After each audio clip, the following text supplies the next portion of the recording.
हॉटेलमध्ये मिळणारा मऊ, स्पॉन्जी आणि तोंडात टाकताच विरघळणारा दहीवडा आपल्या सर्वांनाच आवडत असतो.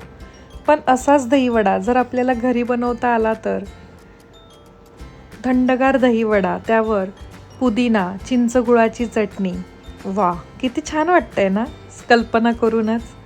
तर आजच्या व्हिडिओमध्ये मी तुमच्याबरोबर स्पॉन्जी दहीवडा बनवण्याचे सर्व टिप्स आणि ट्रिक्स शेअर करणार आहे.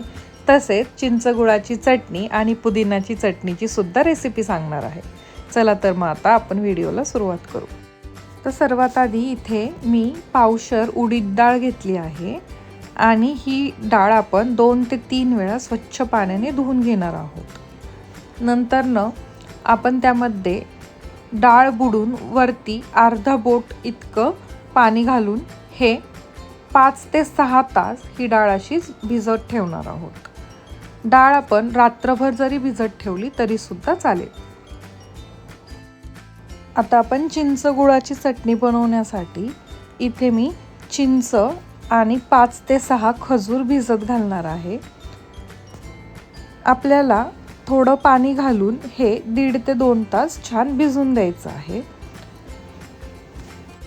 आता 2 तास झालेले आहेत आणि आपली चिंच आणि खजूर छान भिजलेले आहेत. आता मी या खजूरमधल्या बिया काढून घेणार आहे. सर्व बिया व्यवस्थित काढून घेतल्या की आपण हे चिंच आणि खजूर मिक्सरला बारीक वाटून घेणार आहोत. ह्याचे आपल्याला थोडं थोडं पाणी घालून एकदम बारीक अशी पेस्ट बनवून घ्यायची आहे आणि नंतरनं ही पेस्ट आपल्याला गाळणीने गाळून घ्यायची आहे. आता या चटणीला गोडवा येण्यासाठी त्यामध्ये मी अर्धी वाटी गूळ पावडर घालणार आहे. तुम्ही गूळ सुद्धा किसून घालू शकता आणि थोडंसं हे मिक्स करून घेणार आहे जेणेकरून हा गूळ विरघळला जाईल. आता ही जी चटणी आहे ना ती फ्रीजमध्ये 1 महिना आरामात व्यवस्थित राहते. त्यासाठी ती शिजवून घ्यावी लागते. तर कढईमध्ये आपण आधी कढई गरम करून घ्यायची, नंतरनं ही चिंच गुळाची पेस्ट त्यामध्ये घालून घ्यायची. आता याला आंबट गोड तिखटपणा येण्यासाठी पाऊण चमचा काश्मीरी लाल मिर्च, अर्धा चमचा जिरा पावडर, जिरे भाजून घ्यायचे आणि ते मिक्सरला फिरवून घ्यायचे आणि हे छान मिक्स करून घ्यायचं.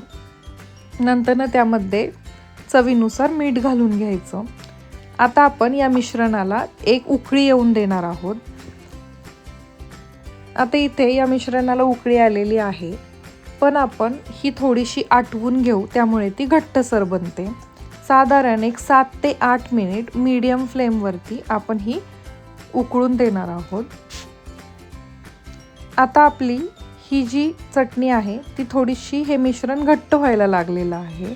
या स्टेजला आपण गॅस बंद करून घ्यायचा आणि हे मिश्रण थंड होण्यासाठी ठेवून द्यायचं. अशा पद्धतीने आपली चिंच गुळाची चटणी बनून रेडी आहे. ही चिंच गुळाची चटणी तुम्ही वेगवेगळ्या पदार्थांमध्ये सुद्धा वापरू शकता. एका काचेच्या बरणीमध्ये तुम्ही ही स्टोअर करून फ्रीजला ठेवू शकता. ही चटणी फ्रीजमध्ये 1 महिना आरामात राहते. आता मी साधारण 7 ते 8 तास उडीद डाळ भिजवून घेतलेली आहे आणि नंतरनं आता आपल्याला यातली अर्धी उडीद डाळ मिक्सरच्या भांड्यामध्ये घ्यायची आहे. कमीत कमी पाण्याचा वापर करायचा आहे.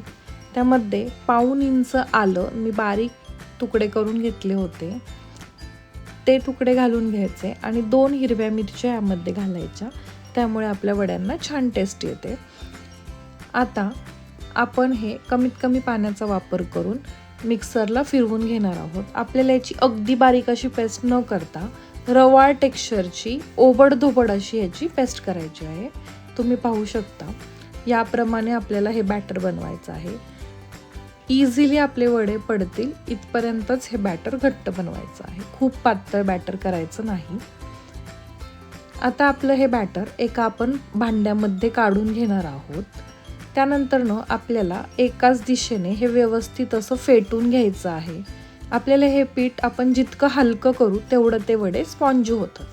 आता आधी यामध्ये आपण चवीनुसार मीठ घालून घेऊ आणि नंतरनं हाताने 4 ते 5 मिनिट सलग हे पीठ छान फेटून घेऊ. त्यामुळे आपलं बॅटर सुद्धा असं फ्लफी बनतं. 4 ते 5 मिनिट मी हे हाताने छान असं फेटून घेतलेलं आहे. नंतर यावरती आपण झाकण ठेवून एक 10 मिनिट हे पीठ असं साईडला सेट होण्यासाठी ठेवून देणार आहोत. आता हे पीठ आपलं साईडला सेट होतंय तोपर्यंत आपण पुदिन्याची चटणी बनवून घेऊया. आता पुदिन्याची चटणी बनवण्यासाठी मिक्सरच्या भांड्यामध्ये मी 1 मूठ कोथिंबीर, 1 मूठ पुदिना, 4 ते 5 हिरव्या मिरच्या, अर्धा इंच आल्याचे तुकडे आणि 4 ते 5 लसणाच्या पाकळ्या घेतल्या आहेत. नंतर आपण हे मिक्सरला थोडं थोडं पाणी घालून बारीक वाटून घेणार आहोत. आता ही पुदिन्याची चटणी अशीच हिरवीगार राहावी त्यासाठी यामध्ये अर्ध्या लिंबाचा रस पिळून घ्यायचा, त्यामुळे ही अशीच छान हिरवीगार राहते. आणि चवीपुरतं मीठ घालून घ्यायचं. नंतर हे छान मिक्स करून घ्यायचं आणि आपण हे आपले वडे करेपर्यंत फ्रीजमध्ये ठेवणार आहोत. आपली पुदिन्याची चटणी अशा प्रकारे रेडी आहे. आता वडे बनवल्यानंतर ते स्पॉन्जी आणि मऊ होण्यासाठी ते आपल्याला पाण्यात भिजत ठेवावे लागतात. त्यासाठी इथे मी एका बाउलमध्ये नॉर्मल रूम टेम्परेचरचं पाणी घेतलेलं आहे. त्यामध्ये चवीनुसार मीठ, चिमूटभर हिंग आणि 1 चमचा साखर घालून घेतलेली आहे. साखर घातल्यामुळे वडे छान फुलतात आणि स्पॉन्जी होतात. नंतर हे सगळं आपण छान मिक्स करून घेऊ आणि हे पाणी असं साईडला ठेवून देऊ. आता एका कढईमध्ये मी तेल गरम करण्यासाठी ठेवलं होतं. आपलं तेल छान गरम झालंय. आता गॅसची फ्लेम मीडियम ठेवायची आणि एकदम मीडियम आकाराचे असे वडे टाकून घ्यायचे. वडे तुम्ही मीडियम आकाराचे, लहान मोठे तुमच्या आवडीनुसार करू शकता. पण एक गोष्ट लक्षात ठेवायची ती म्हणजे हे वडे आपण नंतर पाण्यामध्ये टाकतो, त्यामुळे ते वडे परत थोडेसे अजून फुलले जातात. सो आपण मोस्टली नॉर्मल साईजचेच वडे इथे टाकून घ्या. आता वडे टाकल्यानंतर गॅसची फ्लेम मीडियमच ठेवायची. 1 ते 2 मिनिट वडे छान तेलामध्ये सेट होऊन द्यायचे. नंतर गॅस बारीक करून एका साईडने वडे छान तळून घ्यायचे. नंतर वडे दुसऱ्या साईडला पलटी करून घ्यायचे आणि लो टू मीडियम फ्लेमवरतीच आपण हे वडे छान तळून घेणार आहोत. गोल्डन ब्राऊन रंगाचे होईपर्यंत आपण हे वडे छान तळून घ्यायचे आणि नंतर हे वडे आपण एका ताटात काढून घेणार आहोत. आता वडे गरम असतानाच आपण पाण्यामध्ये टाकून घेणार आहोत. त्यामुळं वडे गरम आणि पाणी नॉर्मल रूम टेम्परेचरचं असं हे कॉम्बिनेशन असल्यामुळे वडे पाणी लवकर शोषून घेतात. आता एक 10 ते 15 मिनिट आपण हे वडे असेच पाण्यामध्ये भिजत ठेवणार आहोत.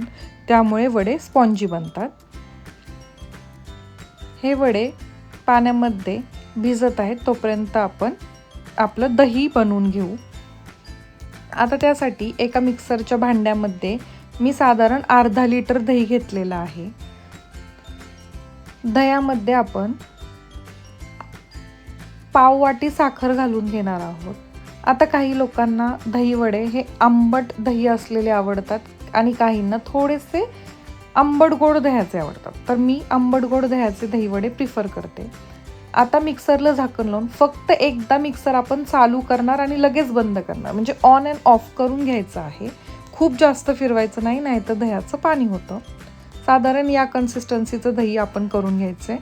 तुम्हाला जर घट्ट दही हवं असेल तर तुम्ही घट्टसुद्धा दही ठेवू शकता. आता 10 मिनटं होऊन गेलेले आहेत आणि आपले वडे छान पाण्यामध्ये फुललेले आहेत. तुम्ही पाहू शकता वड्यांचा आकार थोडासा मोठा झाला आहे. आता अशा प्रकारे वडा 2 हातांच्या मध्ये धरायचा आणि त्यातलं पाणी व्यवस्थितपणे निथळून घ्यायचं. आणि आता आपले दही वडे सर्व करण्यासाठी रेडी आहेत. एका डिशमध्ये छान हे वडे मांडून घ्यायचे.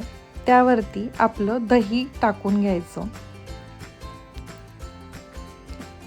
नंतर आपण त्यावरती पुदिन्याची चटणी आणि चिंचगुळाची बनवलेली चटणी टाकून घेणार आहोत.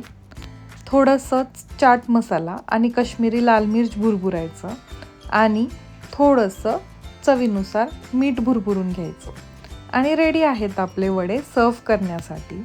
ही होती अगदी सोपी दही वड्यांची रेसिपी. तर तुम्हाला आपला आजचा व्हिडिओ आणि आपली आजची रेसिपी कशी वाटली हे मला कमेंटमध्ये नक्की सांगा. व्हिडिओ आवडला असेल तर व्हिडिओला लाईक आणि शेअर करा आणि आपल्या चॅनलला सबस्क्राईब करा. तोपर्यंत खा, प्या आणि मस्त रहा. धन्यवाद.